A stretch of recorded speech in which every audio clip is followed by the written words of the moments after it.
Hello guys. Title और thumbnail देखकर तो आप समझ ही गए होंगे कि आज की वीडियो का टॉपिक क्या होने वाला है। तो बिना टाइम वेस्ट किए सीधा वीडियो की तरफ चलते हैं। आप में से ज़्यादातर लोग फ़ोटो में दिख रहे इस इंसान के बारे में तो जानते ही होंगे। इनका नाम सद्गुरु है। ये आपको यूट्यूब में कई सारे वीडियोस में दिख जाएंगे। ये अपने ज़्यादातर इंटरव्यूज़ इंग्लिश में ही देते हैं। इनके कुछ इंटरव्यू मैंने इनर सेल्फ या फिर योगा के बारे में डिस्कस करते हुए देखे हैं। बट असल में ये कौन है, इनका बैकग्राउंड क्या है, ये सब जानने के लिए प्लीज़ आप इस वीडियो में बने रहें। तो सद्गुरु का असली नाम जगदीश वासुदेव है, लेकिन कई लोग इन्हें जग्गी नाम से भी जानते हैं। इनका जन्म एक तेलुगु परिवार में हुआ था, मैसूर कर्नाटका में। ये अपने 5 भाई बहनों में सबसे छोटे थे। इनके पिता का नाम BV वासुदेव और माता का नाम सुशीला था। इनके पिता मैसूर रेलवे हॉस्पिटल में एक आई स्पेशलिस्ट थे और वहीं इनकी माता एक हाउसवाइफ थी।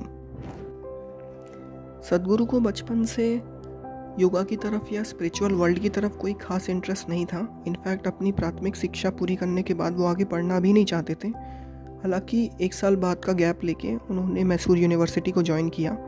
वहाँ पर उन्होंने इंग्लिश लिटरेचर को लिया और अपने कोर्स को 2nd रैंक पे ख़त्म किया।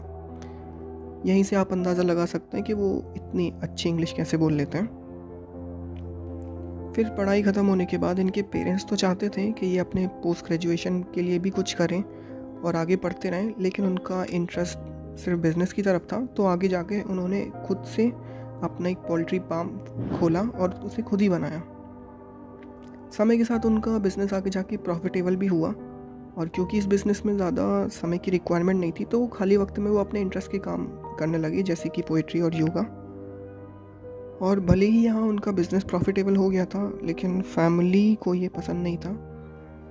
तो उन्होंने आगे जाके अपने एक फ्रेंड जो कि एक सिविल इंजीनियर था, उसके साथ एक कंस्ट्रक्शन कंपनी की शुरुआत की, बिल्ड एड्स।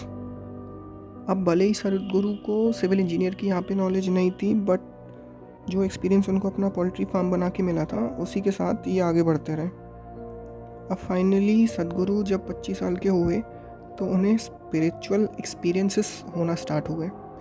तो जब इस तरह के एक्सपीरियंस उन्हें हुए तो उन्होंने अपना बिजनेस बंद करके योगा पढ़ाना लोगों को शुरू कर दिया।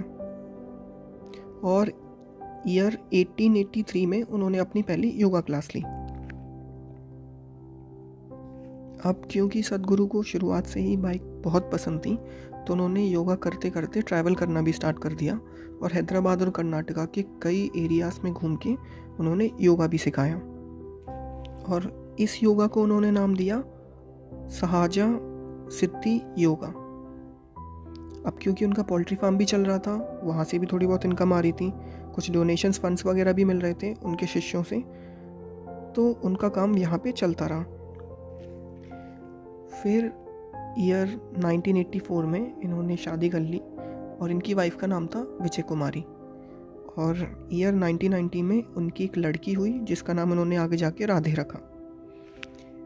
फिर आया साल 1992 जहाँ सद्गुरु जी ने ईशा फाउंडेशन की शुरुआत की, जो कि एक स्पिरिचुअल प्लेटफॉर्म था और एनवायरनमेंट और एजुकेशनल एक्टिविटीज़ यहाँ पे होती रहती थी।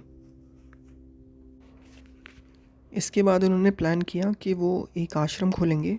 तो ईयर 1994 में वेलनगिरी के पहाड़ों में, जो कि तमिलनाडु कोयम्बटूर में है, यहाँ पे उन्होंने एक आश्रम की स्थापना की। और आश्रम की स्थापना से लेके अभी तक वही उसके प्रमुख बने हुए हैं। लेकिन वहाँ पे जो भी एक्टिविटीज़ होती हैं वो वहाँ के वॉलंटियर्स द्वारा कराई जाती हैं, लेकिन प्रमुख अभी भी वहाँ के सद्गुरु ही हैं।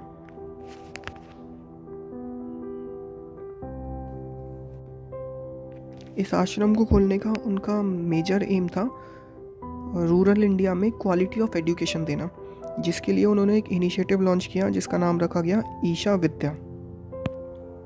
इसके साथ ही साथ सद्गुरु जी ने और भी इनिशिएटिव लॉन्च किए, जिनमें से एक था प्रोजेक्ट ग्रीन हैंड्स, जिसमें रीफॉरेस्ट्रेशन के ज़रिए पानी और मिट्टी को रिस्टोर करना था तमिलनाडु में।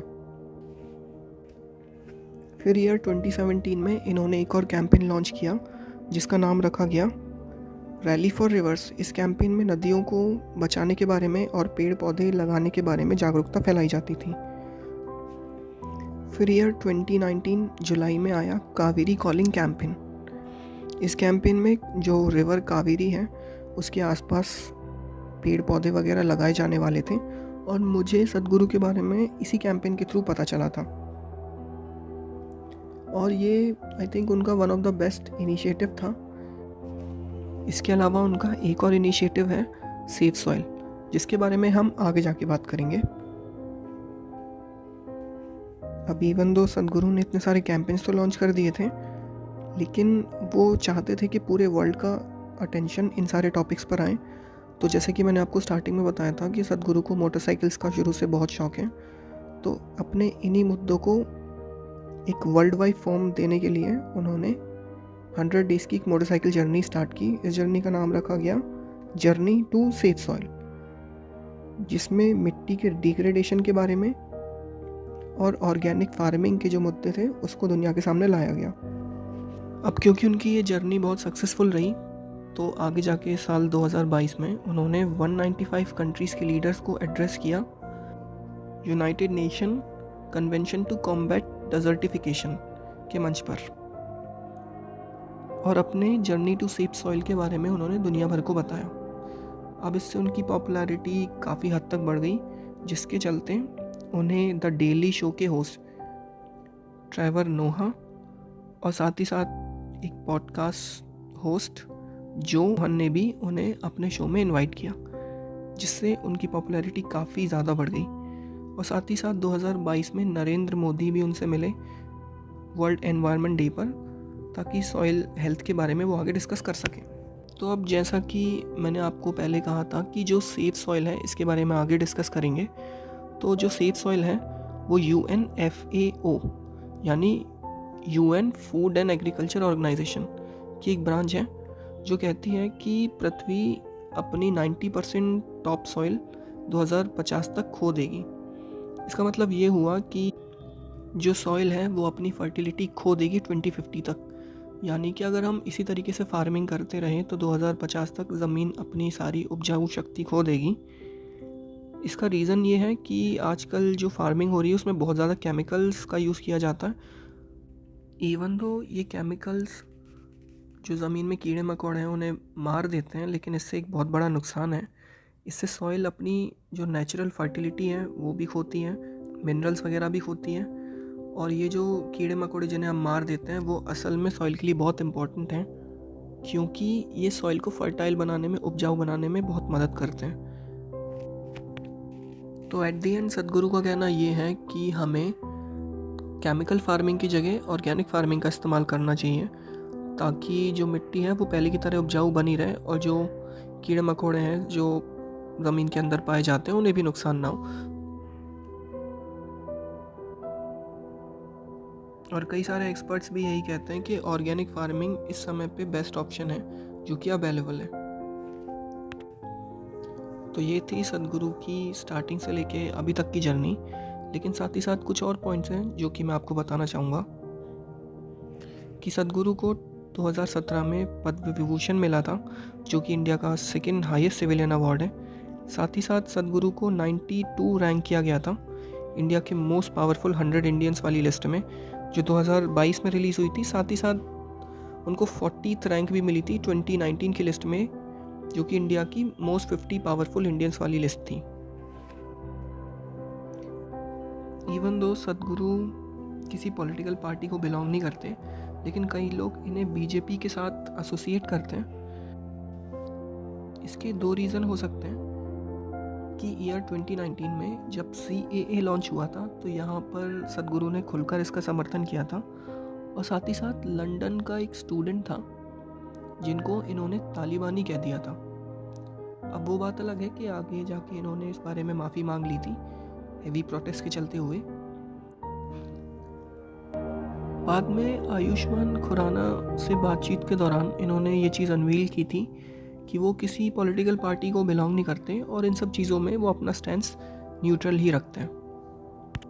तो गाइस, ये थी सद्गुरु की बायोग्राफी इन शॉर्ट। अगर आपको इनमें से किसी भी टॉपिक पर एक डिटेल वीडियो चाहिए तो प्लीज़ लेट मी नो, मुझे बहुत अच्छा लगेगा इस पर वीडियो बनाते हुए। और साथ ही साथ अगर आपको ये वीडियो अच्छा लगा हो तो प्लीज़ इसको शेयर कर दीजिए। बाकी मेरी आपसे एक रिक्वेस्ट है गाइस कि हो सकता है कि सद्गुरु सही हों या गलत हों, लेकिन वो जो काम कर रहे हैं वो यूजुअली लोग नहीं करते। जो इनिशिएटिव है save soil, rally for reverse, वो काफ़ी ज़्यादा अच्छे टॉपिक्स हैं और बहुत कम लोग इस बारे में कुछ ही करते हैं। तो प्लीज़, भले आप उन्हें सपोर्ट ना करें, लेकिन इन चीज़ों को प्लीज़ ज़रूर सपोर्ट करें। इसी के साथ मैं अपने इस वीडियो को ख़त्म करता हूँ। आई होप आप मुझे कमेंट सेक्शन में कुछ ना कुछ सजेशन देंगे नेक्स्ट वीडियो किस टॉपिक पे होना चाहिए। इसी के साथ थैंक यू, फिर मिलते हैं नेक्स्ट वीडियो में। Stay happy. जय हिंद।